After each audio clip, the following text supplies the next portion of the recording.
Hello there, welcome back.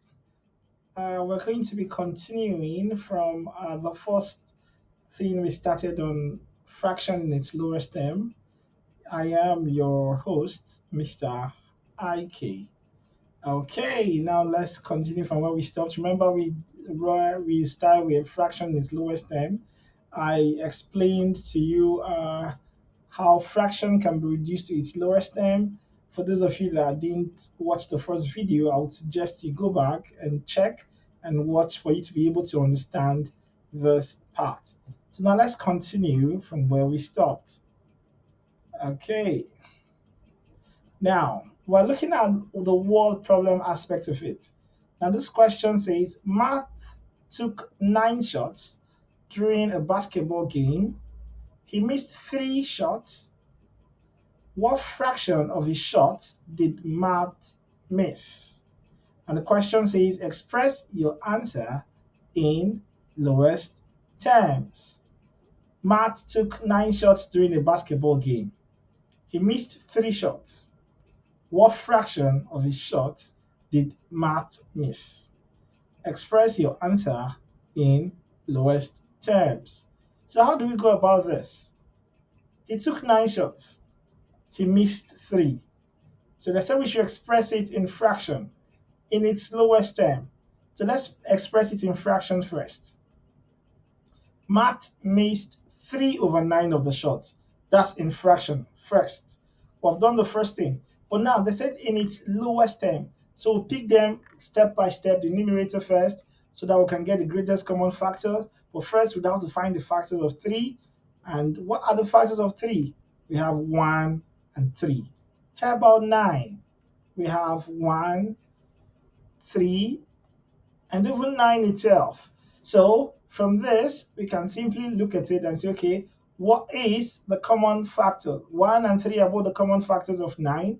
So the greatest common factor is 3. Beautiful. So having gotten the greatest common factors, we will now what? Divide both the numerator and denominator by the greatest common factor. So we'll say 3 over 9 divided by 3. So it's going to be 3 divided by 3, which is equals 1. And then 9 divided by 3, which is equals 3. So we've gotten our answer to be 1 over 3. Very easy. Let's go to the next example. So just like we said, okay, Matt missed 1 over 3 of the shots. Since it's word problem, you must end it the way it is expected. So Matt missed 1 over 3 of the shots. So let's continue. Look at this. The second question.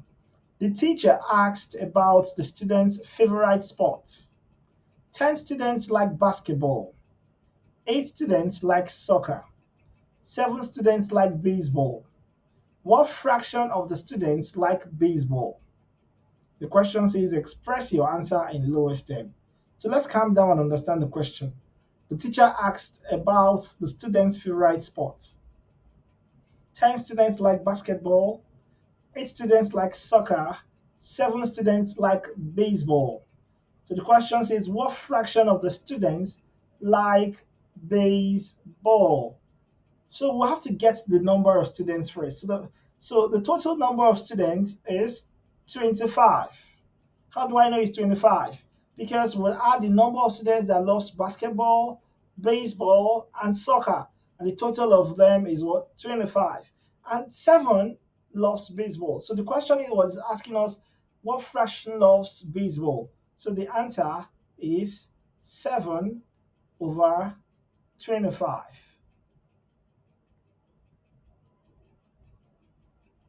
But look at this, 7 over 25. What is the common factor of 7? 1 and 7. How about 25? 1, 5, and 25. Do they have anything in common? Yes, just 1. So the greatest common factor is 1. So we just need to divide it by 1. So it is obviously already in its lowest step. So there's nothing else we would have to do. Okay, so this is yours. 7 over 10, 8 over 12, 15 over 39, 17 over 52, 29 over 37, 3 over 21. You have 5 minutes to take your time and solve those questions. And I will be coming back to show you. So if I were you, I'll pause the video and attempt the 6 questions on my own.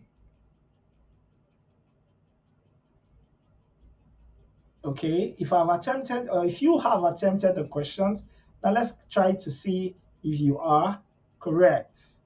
Let's find out if you're correct. 7 over 10. That is it. Number one, is it correct? You got it? That's impressive if you got it. Number two, that is wrong. It's not 8 over 12. Because 8 over 12 is not in its lowest term. Let's go to number three, 15 over 39. It's not in its lowest term. How about the third one? Fourth one, rather. That's correct. The fifth one, it's also correct. The sixth one, not correct. How many did you get? Hope you got all of them. If you got all of them, I'm proud of you. If you didn't get them, it's okay. Just glance through again and look at why you did not get the answers. Okay.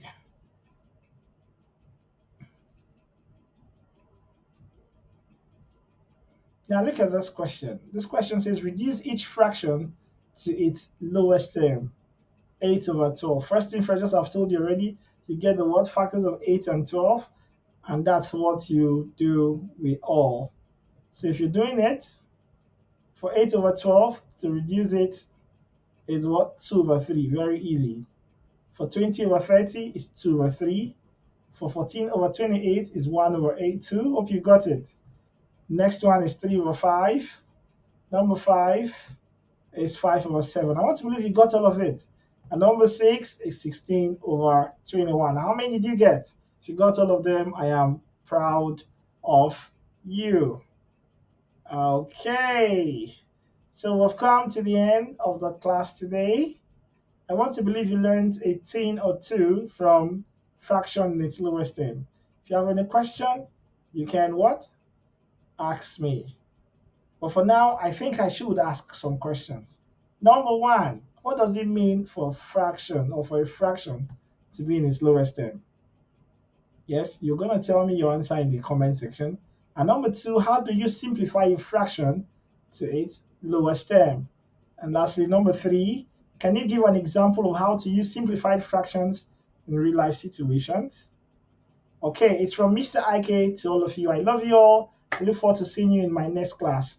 Bye bye.